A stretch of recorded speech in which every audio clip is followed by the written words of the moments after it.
ಇತ್ತೀಚೆಗೆ ಶ್ರೀನಿವಾಸಪುರ ಮುಳಬಾಗಲ್ ರಸ್ತೆಯಲ್ಲಿ ಇದ್ರೂರು ಗ್ರಾಮದ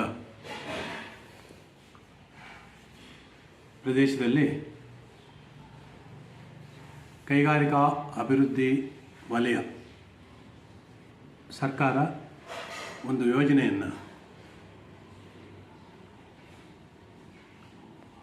ಪ್ರಾಥಮಿಕ ನೋಟಿಫಿಕೇಷನ್ ಅಂದರೆ ಪ್ರಿಲಿಮಿನರಿ ನೋಟಿಫಿಕೇಷನ್ ಮಾಡಿ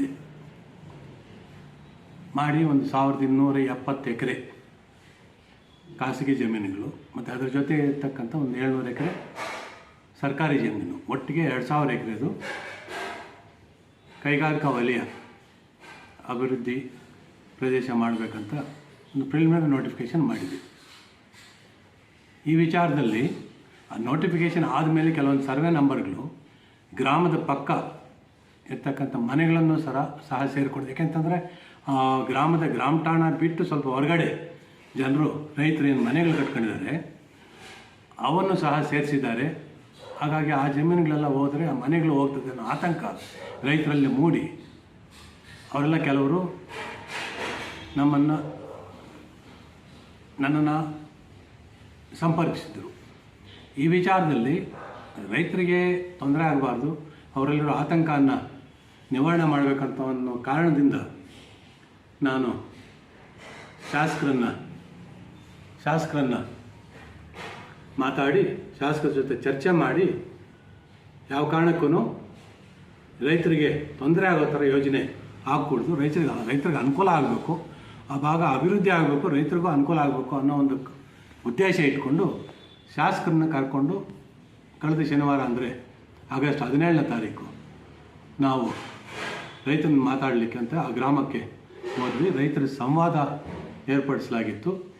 ರೈತರ ಸಂವಾದದ ಸಮಯದಲ್ಲಿ ಮಾನ್ಯ ಶಾಸಕರು ಯಾವುದೇ ಕಾರಣಕ್ಕೂ ರೈತರಿಗೆ ತೊಂದರೆ ಆಗುವಂಥ ಯೋಜನೆ ಮಾಡೋದಿಲ್ಲ, ಯಾವ ಕಾರಣಕ್ಕೂ ರೈತರೇನು ಮನೆಗಳು ಕಟ್ಕೊಂಡಿರ್ತಾರೆ ಅಂಥ ಜಮೀನುಗಳನ್ನು ಹೋಗದ ಹಾಗೆ ರೈತರಿಗೆ ಸ್ವಇಚ್ಛೆಯಿಂದ ಜಮೀನು ಕೊಟ್ಟಲ್ಲಿ ಮಾತ್ರ ಆ ಒಂದು ಯೋಜನೆಯನ್ನು ಅನುಷ್ಠಾನಕ್ಕೆ ತರೋಣ, ಇಲ್ಲದಿದ್ದರೆ ಪರವಾಗಿಲ್ಲ.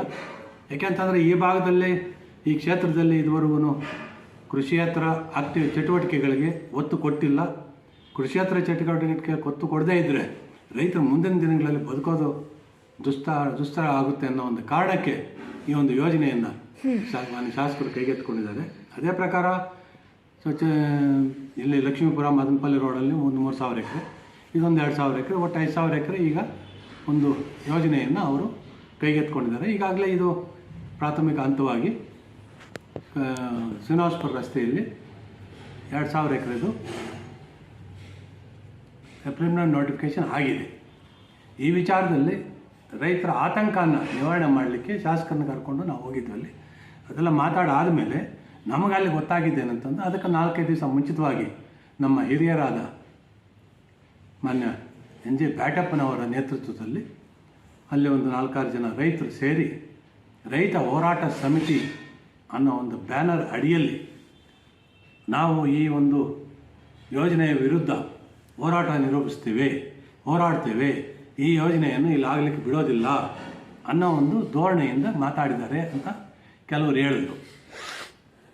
ಆವಾಗ ನಾನು ರೈತರಿಗೆಲ್ಲ ಹೇಳಿದೆ, ನೋಡಪ್ಪ ನಿಮ್ಮ ಆತಂಕ ಏನಿದೆ ಅದನ್ನು ನಿವಾರಣೆ ಮಾಡ್ತಾ ಇದ್ದಾರೆ ಶಾಸಕರು. ಹಾಗಾಗಿ ಈ ಹೋರಾಟ ಸಮಿತಿ ಈ ವಿಚಾರವಾಗಿ ಹೋರಾಟ ಮಾಡುವಂಥ ಅವಶ್ಯಕತೆ ಇಲ್ಲ. ಹೆಂಗೋ ನಮ್ಮ ಹಿರಿಯರಾದ ಬ್ಯಾಟಪ್ಪನವರು ಈಗ ಮನೆಯಿಂದ ಹೊರಗಡೆ ರೈತರ ಪರವಾಗಿ ಹೋರಾಡ್ತೇನೆ ಅಂತ ಹೊರಗಡೆ ಬಂದಿರೋದ್ರಿಂದ ಈ ಒಂದು ವಿಷಯದಲ್ಲಿ ಹೋರಾಟಕ್ಕೆ ಅವಶ್ಯಕತೆ ಏನಿಲ್ಲ. ಹಾಗಾಗಿ ರೈತರಿಗೆ ಸಂಬಂಧಿಸಿದಂಥ ಕೆಲವೊಂದು ಬೇರೆ ವಿಚಾರಗಳಿದ್ದಾವೆ, ಆ ವಿಚಾರಗಳನ್ನು ಅವ್ರದ್ದೇ ನೇತೃತ್ವದಲ್ಲಿ ನಾವೆಲ್ಲರೂ ಸೇರಿ ಅವರೊಟ್ಟಿಗೆ ಹೋರಾಟ ಮಾಡೋಣ.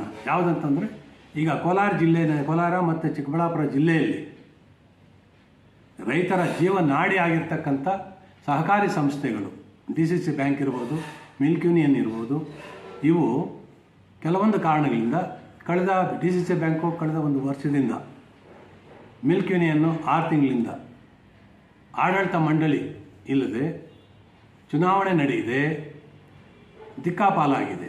ಆಡಳಿತಕ್ಕೆ ಒಂದು ದಿಕ್ಕು ದೆಸೆ ಇಲ್ಲದೆ, ಒಂದು ಹಿಡಿತ ಇಲ್ಲದೆ ರೈತರಿಗೆ ತೊಂದರೆಗಳಾಗ್ತಿದ್ದಾವೆ. ಈಗ DCC ಬ್ಯಾಂಕಿಂದ ಸುಮಾರು ಜನ ಹೆಣ್ಮಕ್ಳಿಗೆ ಕೋಟ್ಯಾಂತರ ರೂಪಾಯಿ ಕಳೆದ 10 ವರ್ಷಗಳಿಂದ ಮಹಾನ್ ಭಾವ ಗೋವಿಂದ ಗೌಡರ ಅಧ್ಯಕ್ಷತೆಯಲ್ಲಿ DCC ಬ್ಯಾಂಕನ್ನು ನಡೆಸ್ತಿದ್ರು.